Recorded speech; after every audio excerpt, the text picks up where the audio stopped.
Chaos is already spreading through the village as Arlong and his crew move in without warning. Houses are damaged, villagers are injured, and fear takes over as it becomes clear that this is not a visit but a takeover.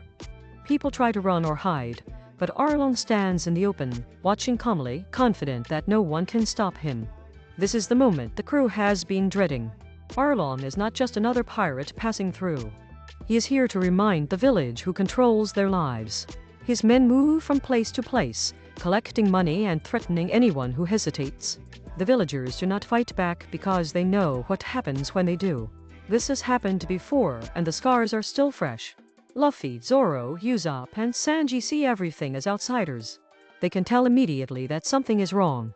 This is not a normal village being attacked once. This is a place that has been broken down over time. The people do not shout for help.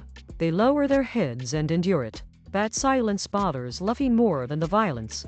Nami appears beside Arlong, and her behavior shocks everyone. She does not look like a prisoner. She speaks to Arlong directly and moves freely among his crew. To the villagers, this is nothing new. To Luffy and the others, it is deeply confusing. Nami does not explain herself, and her cold attitude creates distance between her and the crew. Arlong makes his presence known without long speeches. He destroys buildings casually, showing that he does not need permission or justification. Every broken wall is a reminder of his power. The villagers pay because they are afraid, not because they agree. Children hide behind their parents, and the adults look defeated rather than angry. The episode makes it clear that Arlong's control is built on routine fear. He does not need to shout. He does not need to rush. This village has already learned what happens when they resist. That history hangs over every interaction. Even when Arlong smiles, it feels threatening. Luffy watches quietly. This is unusual for him. Normally he would jump into a fight without thinking.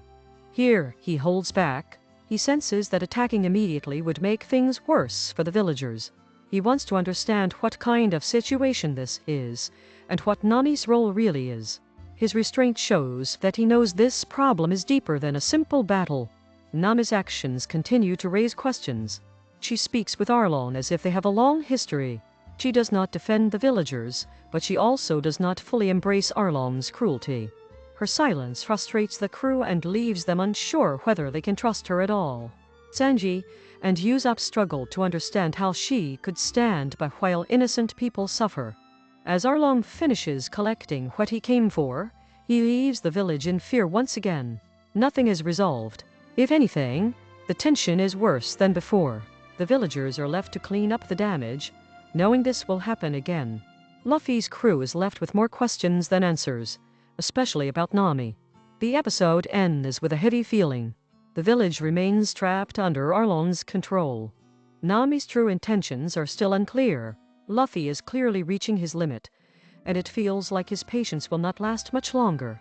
The situation is fragile and something is bound to break soon. If you enjoyed this clear recap and want more episodes explained in a simple way, please like, subscribe, and share the video so the recaps can continue.